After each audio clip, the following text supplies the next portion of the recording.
సంతానలేమి సమస్యకు చక్కటి పరిష్కారం చూపిస్తున్న Riya fertility test baby centre CN hospital Kurnool.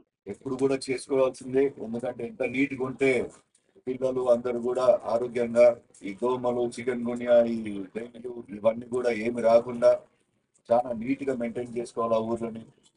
అది కాకుండా మేము చిన్నప్పుడు హైదరాబాద్ లో స్కూల్ చదివేటప్పుడు కర్నూలు కాడ వస్తుంటుంది. అప్పుడు కర్నూలు బాగా నచ్చేది మాకు, ఎందుకంటే కొంచెం జనాభా తక్కువ ఉండి కొంచెం నీట్నెస్ ఎక్కువ ఉంటుంది.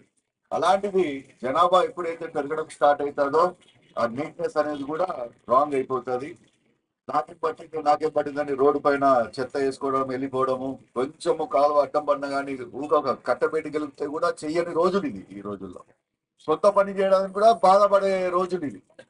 అట్లాంటిది మోడీ గారు, చంద్రబాబు నాయుడు గారు అందరూ కలిసి ప్రతి ఒక్కరు కూడా ఈ శ్రమదానం చేయండి. స్వచ్ఛ భారత్ దాంట్లో ప్రతి ఒక్క ఊర్లో కూడా మీరు చేసుకోండి అని చెప్పడం జరిగింది.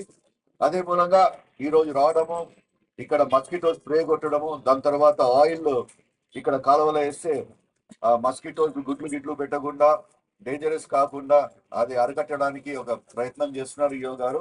అదే రకంగా మేము కూడా దీనిలో పాల్గొంటున్నాము. దయచేసి ప్రతి ఒక్కరు ఈ రోడ్డు పైన ఎవరైతే ఉన్నారో ప్రతి ఒక్కరు కూడా ఒక చెత్త బుట్ట మెయింటైన్ చేయండి. ఒక్కొక్క బండి కాడ ఒక చెత్త బుట్ట మెయింటైన్ చేయండి. ఆ బండి కాడ సామాన్ ఎవరైతే ఏమైనా తీసుకున్నారో అది అట్టిపండ్లు కానీ ఏమైనా కానీ అక్కడే తిని అక్కడ వేసిపోయినాయి అని చెప్పడం మీరు కూడా, బండి వాళ్ళు కూడా చెప్పాలా, షాప్ వాళ్ళు కూడా అందరూ కూడా ఎక్స్ప్లెయిన్ చేసి మనం ఏమైనా నీట్గా ఉంటామో, మన పత్తికొండ నీట్ చేసుకుంటామని చెప్పి ఒక ఆలోచన ప్రతి ఒక్కరికి కలిగిందంటే 100% మనం ఈ స్వచ్ఛ భారత్ లో సక్సెస్ ఇస్తామని చెప్తూ సెలవు తీసుకుంటాను.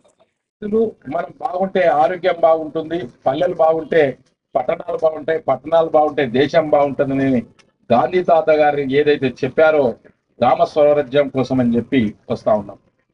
అలాగే గత ప్రభుత్వంలో గ్రామ స్వరాజ్యం అని చెప్పి పంచాయతీకి వచ్చే నిధులన్నీ కూడా పంచాయతీకి రాకుండా జరిగినటువంటిది 5 ఏళ్ళు చూసాం. ఇప్పుడు అట్లా కాకుండా చంద్రబాబు నాయుడు గారు ముఖ్యమంత్రి అయిన తర్వాత సర్పంచ్ నిధులు సర్పంచులకే, అంటే కనీసం ఈ మెయింటెనెన్స్ కన్నా కూడా ఉపయోగపడుతున్నాయనేది ఒకటి ఇది వచ్చింది.